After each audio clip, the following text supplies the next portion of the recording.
V D Satheesan മന്ത്രിസഭയിൽ മന്ത്രിമന്ദിര പോര്. V D സതീശന്റെ നേതൃത്വത്തിലുള്ള പുതിയ മന്ത്രിസഭ അധികാരമേറ്റതിന് പിന്നാലെ ഭരണസിരാ കേന്ദ്രമായ തിരുവനന്തപുരത്ത് വൻ വസതി പോര് പുകയുന്നു.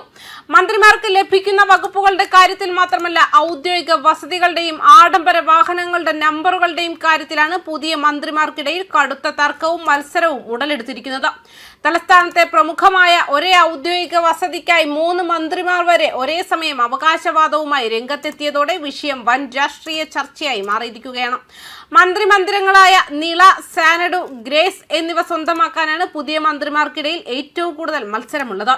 ഈ 3 വസതികൾക്കുമായി നിരവധി പ്രമുഖ മന്ത്രിമാരാണ് മുഖ്യമന്ത്രിയുടെ ഓഫീസിൽ സമ്മർദ്ദം ചെലുത്തുന്നത്. വാസ്തുഗുണവും സൗകര്യങ്ങളും മുൻനിർത്തിയാണ് പലരും ഈ മന്ദിരങ്ങൾക്കായി കടുംപിടുത്തം പിടിക്കുന്നത്. തർക്കം മുറുകിയതോടെ മുഖ്യമന്ത്രിയുടെ ഓഫീസ് നേരിട്ടിടപെട്ട് വസതികൾ വിഭജിച്ചു നൽകാനുള്ള അന്തിമ പട്ടിക തയ്യാറാക്കുകയാണ്. വരും ദിവസങ്ങളിൽ മാത്രമേ ആർക്കൊക്കെ എവിടെയൊക്കെയാണ് താമസമെന്ന കാര്യത്തിൽ വ്യക്തത വരികയുള്ളൂ. അതേസമയം കഴിഞ്ഞ ഇടതുപക്ഷ സർക്കാരിൽ പൊതുമരാമത്ത്, ടൂറിസം മന്ത്രിയായിരുന്ന മുഹമ്മദ് റിയാസ് താമസിച്ചിരുന്ന പമ്പ എന്ന മന്ത്രിമന്ദിരത്തിനാണ് മുതിർന്ന കോൺഗ്രസ് നേതാവ് രമേശ് ചെന്നിത്തല രംഗത്തെത്തിയിട്ടുള്ളത്. മുഖ്യമന്ത്രിയുടെ ഔദ്യോഗിക വസതിയായ ക്ലിഫ് ഹൗസിന് തൊട്ടടുത്തുള്ള ഈ ആഡംബര വസതിക്കായി ചെന്നിത്തലയല്ലാതെ മറ്റ് മന്ത്രിമാരാരും ഇതുവരെ അവകാശവാദം ഉന്നയിച്ചിട്ടില്ല. അതുകൊണ്ട് തന്നെ പമ്പ രമേശ് ചെന്നിത്തലയ്ക്ക് തന്നെ അനുവദിക്കാനാണ് സാധ്യത കൂടുതൽ. വസതികൾക്ക് പുറമെ ഔദ്യോഗിക വാഹനങ്ങൾക്ക് 1 മുതൽ 10 വരെയുള്ള ഫാൻസി നമ്പറുകൾ ലഭിക്കുന്നതിനായി മന്ത്രിമാരുടെ പേഴ്സണൽ സ്റ്റാഫുകൾ തമ്മിൽ അണിയറയിൽ വൻ ചരടുവലികൾ നടക്കുന്നുണ്ടെന്നാണ് റിപ്പോർട്ടുകൾ.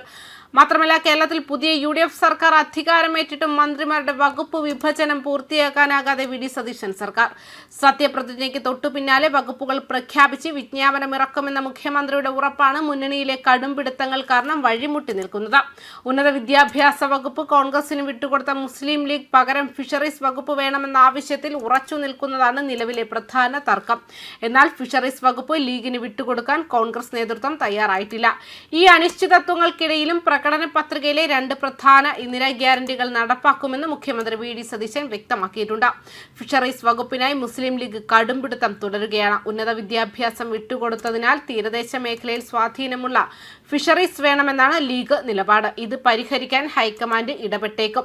KSRTC ബസ്സുകളിൽ സ്ത്രീകൾക്ക് സൗജന്യ യാത്ര അനുവദിക്കുന്ന വിപ്ലവകരമായ പദ്ധതി ജൂൺ 15 മുതൽ ആരംഭിക്കും. സ്വകാര്യ ബസ് ഉടമകളുടെ പ്രതിഷേധം നിലനിൽക്കെയാണ് സർക്കാർ ഈ തീരുമാനവുമായി മുന്നോട്ടു പോകുന്നത്. സംസ്ഥാനത്തെ മുതിർന്ന പൗരന്മാരുടെ ക്ഷേമം ഉറപ്പാക്കുന്നതിനായി വയോജനങ്ങൾക്ക് മാത്രമായി പ്രത്യേക വകുപ്പ് രൂപീകരിക്കും. സ്കൂൾ പാചക തൊഴിലാളികൾ, അംഗനവാടി ജീവനക്കാർ, പ്രീ പ്രൈമറി സ്കൂൾ ജീവനക്കാർ എന്നിവരുടെ വേതനത്തിൽ 1000 രൂപയുടെ അടിയന്തര വർധനവ് വരുത്തും. പ്രകടന പത്രികയിലെ ഇത്തരം ജനപ്രിയ വാഗ്ദാനങ്ങൾക്കും ഗ്യാരണ്ടികൾക്കും ആവശ്യമായ അധിക പണം വരാനിരിക്കുന്ന പുതുക്കിയ ബജറ്റിൽ എങ്ങനെ കണ്ടെത്തുമെന്നത് പുതിയ മുഖ്യമന്ത്രിക്ക് മുന്നിലെ വലിയ വെല്ലുവിളിയാണ്. അതേസമയം മന്ത്രിയാക്കാത്തതിൽ വിഷമമുണ്ടെന്ന് നിയുക്ത MLA മാണി സി കാപ്പൻ. മണ്ഡലത്തിലുള്ളവർ വിളിച്ച് പരാതി പറയുന്നുണ്ടെന്നും 2ാം ടേമിൽ മന്ത്രിസ്ഥാനം ഉറപ്പു നൽകിയിട്ടുണ്ടെന്നും പറഞ്ഞു. 2.5 വർഷം തനിക്കുമെന്നാണ് വ്യവസ്ഥ.